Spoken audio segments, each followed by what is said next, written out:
event. You fought a legend, but knowing that a title shot's on the line, is this the biggest fight of your career? Um, on paper it is. Every fight's the biggest fight of my career. Every fight of my career, yes, this is the biggest fight of my career. Title fight is definitely coming for me next. So, yeah. Very nice. First trip out here to Fight Island as well. Saw you soaking it in yesterday. What are you feeling out here so far? And have there been any challenge go fight week, or are you feeling okay? The only challenge is wearing his muzzles. I don't like being muzzled, but this is a very high tech one. I really like this one. I appreciate the guys who gave me this. TR2. This is pretty awesome. It's way better than those cloth ones.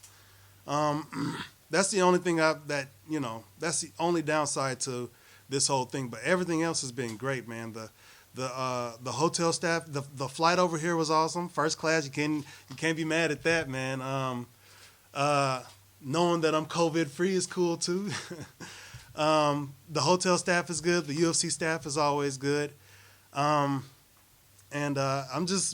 happy to be back at it. It's been over a year since my last fight, and I'm just excited to get back in there. Well, this obviously was a fight that was supposed to happen earlier this year.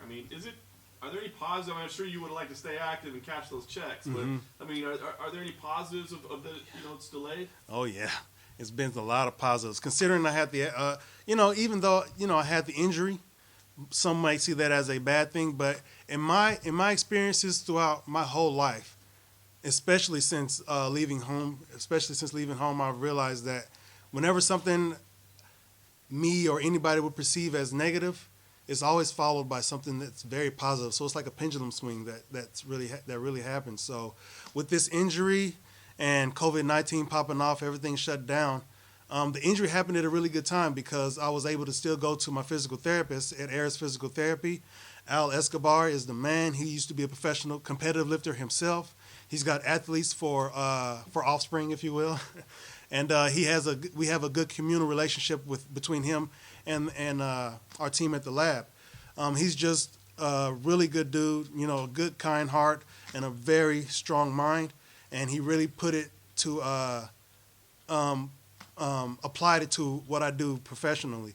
So not only was he rehabilitating the pec, he was taking me through a strength and conditioning program that has definitely benefited me in a very major way. So you guys are gonna see as soon as I take my shirt off for weigh-in, they're gonna be like, "Damn, that boy look cut." So that's one of the benefits is the visual benefits, but the strength, my conditioning, I'm stronger than ever. I'm faster than ever. I'm better than ever. That's awesome. So we know, Adesanya's been talking about you and saying that you look good here, and he definitely wants to fight you.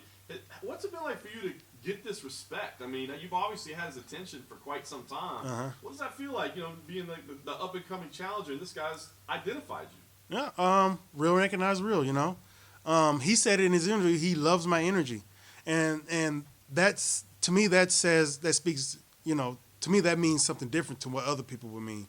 When you start talking energy, we all know that I love talking about energy and working with energy and stuff like that, man. So I think we're looking at each other right here. We see each other right there, you know what I'm saying? And that's really cool. I think that's huge, you know what I'm saying? Especially in our sport, where a lot of people just look at the physicality of the sport, and then, tap into the mentality of the sport as well. But there's a spiritual aspect to this as well. Martial arts is a spiritual thing before it became a physical thing, you know what I'm saying? It was a mental thing before it became a physical thing. Somebody had to feel it before they, what's that feeling? I can think of it now. I can articulate it in my mind, and then I can express it through my body. So he knows that, with over 100 victories, you know what I'm saying? He knows that. He sees that. And he sees that energy when I'm in there with my opponents. So that's pretty awesome that he recognized it. I wish he would have kept it to himself. But, showing my hand there a little bit, it's all good. I don't care what people know about me or what they think or see of me. I'm going to show them something different every time. Very nice. Last thing for me, knowing what's on the line here, the potential shot at the title on the other side of it, is the mentality that, hey, we just got to go in here and get a win by any means necessary so we get this? Or is it, no, we got to go in there and make a statement. We got to do something definitive. No, I'm going there with the same plan I always go in there. Decimate my opponent, destroy him, and my style just makes it happen in that way. You know what I'm saying? All my fights are exciting. You know, whether I win or lose, they are all been exciting. Everybody like, oh, that's a good fight. You know, and that's just it. That's my style, you know. Um, again, I'm better, and it's going to be even better. That's all I can say. Sure. It seemed up to now that Israel really wanted to fight you, and we all know that, and we just mentioned the respect. But then I think last week his coach, Eugene Barrowman, did an interview and said, actually, they want to move on to fight Jan Blachowicz for the new year because they couldn't get you by the end of this year. Does that surprise you hearing those comments, and does it even concern you a little bit that maybe he's moving away from the middleweight division and you won't get that fight? I mean, whether he moves away or not, the title is still there. My goal isn't to fight Israel, you know. All the respect to him and all that stuff, but my goal is, as far as my journey here in the middleweight division, is to get to the title and then go far beyond that. So that's my goal. Whoever holds the title is who's going to have that target on their back. I thought it was pretty smart him trying to get another fight at the end of the year, because this fight is happening at the end of August. That would leave me, about 2 months to prepare for a title fight. I think that'd be pretty smart as far as their camp goes if they wanted to make that happen. But I don't know. I mean, whatever they want to do is what. Maybe they're doing the hey, look over here, guys. Hey, look over here. Next thing you know, I'm getting a call saying, hey, you want to fight December 12th? You know what I'm saying? And then I'm gonna be like, hell yeah, I'm gonna fight, because I'm always ready. And they're gonna probably try to lull me to sleep. They may be trying to lull me to sleep. You know what I'm saying? I ain't falling for nothing like that. I'm ready for whatever, whenever, against whoever. So let's say he moves up, fights 205 pound, they come to you and say interim title fight against probably the winner of Till Hermanson. Would you say yeah, absolutely, or would you rather say no, I want the actual championship, the interim doesn't mean enough for me to fight again? Till Hermanson? Yeah. Man, come on. Fight's a fight, dude. So I'm here to earn my title fight. Whatever you put in front of me, I'm gonna knock it down and get to where I'm going. So yeah. What was the reaction to Till Hermanson? What do you think of that fight? It's a good fight. You know, it's two different styles. A more stand-up heavy style, a more grappling heavy style. So it's the classic striker versus grappler thing. We've heard that a million times in the sport. But again, I'm not gonna pick who's gonna win that. This person's gonna win that. That person. They all have the tools to win the fight. So it's definitely gonna be exciting to watch those guys go at it. Learn a little bit more. If I end up fighting Till, I'll have more footage on him. If I fight Jack Hermanson again, I'll see if he's improved since the last time. Is there any special preference to fight Till, considering he was blowing up your Instagram comments for a while and there was a history that fight nearly happened and then sort of disappeared on you? No, it's all in good fun, man. I don't put no weight on anything that comes through these phones, through these social media things, or anything like that. That's why my block game is heavy. My blocking game is strong, man. If anybody brings any negativity to me, boom, I block you real quick, like no sweat off my sack. But what was the question again? Just did you want to fight Till because that fight was nearly booked and then he was sort of injured or not injured? Yeah, whoever, you know. A fight is a fight. I mean, as far as I'm concerned, I'm only worried. I'm only when I go into a fight, it's all about me. You know, I'm not concerned about who it is and what they do and how they're going to do it and if it's going to hurt or not. I'm in there to do damage, and that's just it. Anything else is, is a distraction from that goal. Last thing for me, we had Rob in here earlier, and he sort of, as respectfully as he can say, that said that he's just going to get in there and try and rip your face off on Saturday night. Do you respect that sort of energy?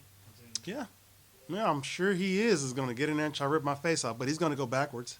It's going to be hard to rip my face off when you're moving around, moving away, trying to get set and then go. I'm not going to give him an opportunity to get set. You know what I'm saying? He's going to be ready, set, go. I'm already go. I'm go right now. You know? And as soon as the ref says go, like I said in that the countdown thing, I'm going to put it on his ass from start to finish. He ain't going to have the room, the air, or opportunity to do any of the stuff he does very well. I don't plan on giving him that. And if he gets it off, good on him. He is an elite level fighter. And that is to be expected as far as, as far as anybody else is concerned. But as far as I'm concerned, like I said, I'm going to put it on his ass. He ain't going to have no. Rip my face off? No, it's pretty firm in place. This isn't frazzle drip over here. He ain't finna rip my face off. Do you believe a 3-round fight benefits you then? What? Do you think a 3-round fight benefits you? A fight benefits me, man. It doesn't. I don't care if it's 3 rounds or 5 rounds. I'm gonna go in there and fight the same way. Most people want a 3-round fight because they get tired. You know, I never get tired of whooping somebody's ass. And then Rob's spoken a lot about being burnt out before fights and having to take time off and like mentally clear his head. Have you experienced anything like that? I love what I do, man. And like I've said before, you know, I've been saying this plenty of times. You know, I don't train so I can go to a fight. You know, my training is a part of my fighting. You know, if anybody, I want people to understand that these cameras, the attention, and all that stuff I can do without it. You know what I'm saying? I just need a means to be able to do this. This is why I do it for the UFC, so I can get a paycheck, so I can live comfortably and be able to go to the gym 3 times a day and then go home to my family and chill out. You know, I'm a martial artist and I'm a father. Everything else is just extra, more of a distraction, if you will. So yeah, man, I love to train. I love to do it. And as long as my body is able to do it, I'm going to do it for the rest of my life. And as long as I can fight, it's going to be a part of it. It's a part of my training. Jared, I was wondering, how did you feel about when Rob pulled out in March citing burnout? Because it's not like, he got an injury and he can't make the fight. He kind of, voluntarily removed himself after he'd already signed on the dotted line to fight you. Mm-hmm. How did you feel about that? Well, how did I feel like that? I felt like it didn't matter how I felt. If initially they were saying that he was donating bone marrow or something to his daughter. And I was like, I certainly hope that's not the case. I hope that he's just scared or burnt out or whatever the hell people want to say it was. So I'm glad that wasn't the case. And that's all. That's the only thought that I had. Just give me a fight. Who's next? And Till was thinking about it as well. And we saw what happened. I tore my pec, and here we are again. So the fact that he did get burnt out says stuff. Lets me know a few things that you don't love it as much as I do, maybe. You know, or maybe he's just done it longer than I have, and I don't know. Maybe it's not a good environment to do it in, right? Maybe he's got some issues in his gym, which is what he alluded to in the countdown thing, right? It was all business, all work, and no play.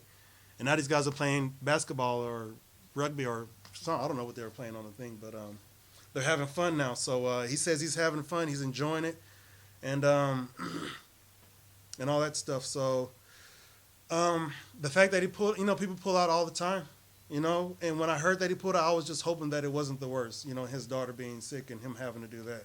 That was my only thought, and that let's get another guy in there. So obviously you were training for him in March. Now back to it. You obviously train hard every fight, but is there more motivation now because you've had more time? You've kind of had to wait to get your hands on him? No. Again, man, when I get these contracts with their names on them, I don't care who you are or what you do and what you're going to do and how you're going to do it and if it's going to hurt and all that other stuff, I focus on myself. I definitely take my opponent into consideration. That's what my team is there for, to keep me honest in that regard. And and I'm an intelligent fighter, I come up with my own game plans, and then my team reinforces those game plans, you know what I'm saying? If I'm on the right track, they'll say, you should be doing this. I'm like, hey, I was thinking that, So, synchronicity. Talking about universal laws here, man. I'm telling you, the universe be talking to me through one of the ways that it talks to me is through synchronicity, and me and my team are synchronized. We are on the same frequency, and we're going to go in there and get a win. Which crystals did you bring with you? Well, pyrite, of course. You see me blinging right here. I got some pyrite right there, some hematite, some tourmaline to reflect all the negative energy that people like to do. Some people like to bring around and stuff like that. Talk about synchronicity, right? I got some more pyrite wrapped in copper. I got this from my guy, The Life of a Stoner. It's a real nice piece. I love copper. Copper amplifies electric conductivity so that I can receive messages and energy or whatever I need. But this piece right here is, talk about synchronicity. My wife got me this for our anniversary. Anybody who knows what this is a taka, I think I was told it was. or Take. I looked it up. It said Take. I think the guy corrected me and says Taka. But this thing is a Maori thing. And, of course, we all know Rob is of Maori descent, Maori ancestry. But it resembles an axe head, which is symbolic of strength, and a whole bunch of other good things and stuff like that. And it's jade, which has its own properties as well. Jade, everybody loves jade, right? So, synchronized, right? She got me this before I even had to fight with Rob, you know? And then I think a couple of weeks later, I got the call. And I was like, okay, let's do this, you know? So the universe be talking to me, man, and that's one of the ways it talks. I saw a picture today on the gram, you know? It was a picture of essentially UFOs, aliens descending upon Earth. And the flags that were in the picture were of the Arab Emirate, you know? And I thought, what? So I'm going to start watching the skies, guys. You guys should be watching the skies right here and see what you can see up there. Real quick one on the embedded. People were talking about your personalized boxing gloves. The killer gorilla is backwards. Is it supposed to be like that, or is it reads correctly when you're looking at it? It reads correctly when I look at it, and it reads correctly when I, boom, bust somebody in the face with it. So it reads correctly when you're on the right side, when you're on either side of the glove. When I hold them up right here, I can read the killer gorilla. And when I punch you in your face, you're going to see it may be backwards when you get punched in the face. But hey, it ain't for you to know, it's for me. These are my gloves, and so whoever puts them on be like, the killer gorilla, oh, these aren't my gloves. There you go.